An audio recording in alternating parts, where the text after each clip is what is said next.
Pour ceux qui appartiennent à Dieu, qui obéissent à ses commandements et qui croient en Jésus, c'est le moment d'être patient.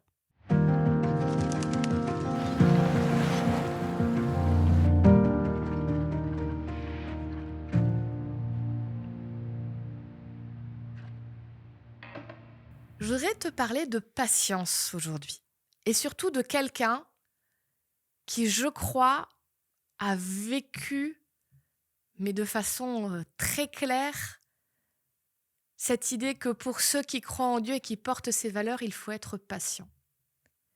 Il y a pas très longtemps, avec des collègues, on est allé dans la ville d'Aigues-Mortes et dans une tour qui s'appelle la tour de Constance. Alors, je ne sais pas si tu connais, mais en gros, c'est l'endroit dans le sud de la France où, quand il y a eu les persécutions religieuses contre les protestants, on a enfermé les femmes protestantes qui étaient attrapées dans cette tour. Et on y est allé en automne, mais l'automne déjà bien engagé.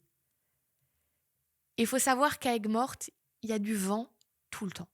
Ça souffle, mais vraiment ça souffle.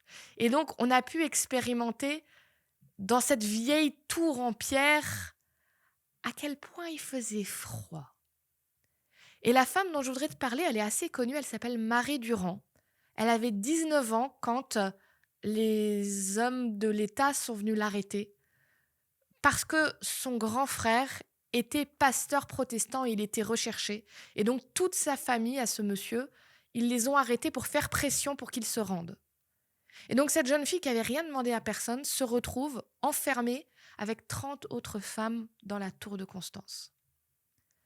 Peu de temps après, son frère va être attrapé et pendu. Mais on va quand même pas libérer Marie. Elle va rester dans cette tour. Elle va y rester 30 ans.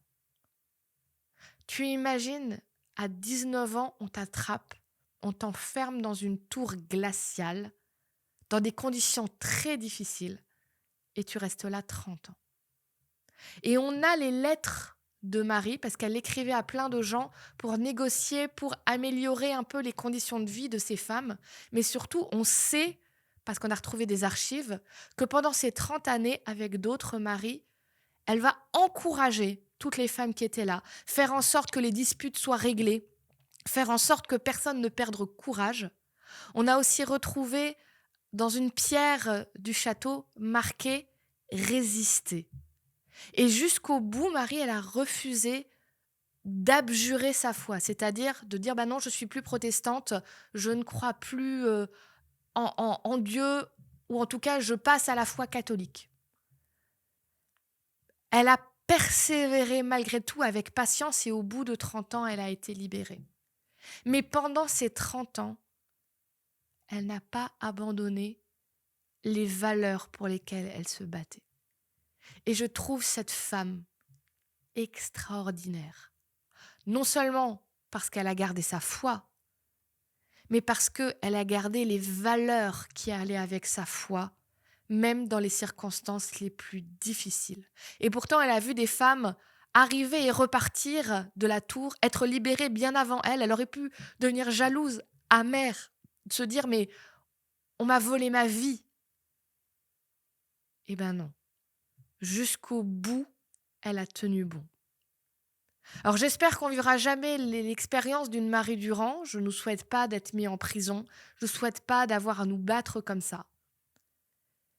Mais j'espère qu'on aura un peu de la force de Marie pour garder nos valeurs, peu importe ce qu'il se passera autour de nous, peu importe les difficultés, qu'on puisse dire nous aussi, pour ceux qui croient en Dieu et qui ont les valeurs de Jésus-Christ, c'est le moment d'être patient et persévérant.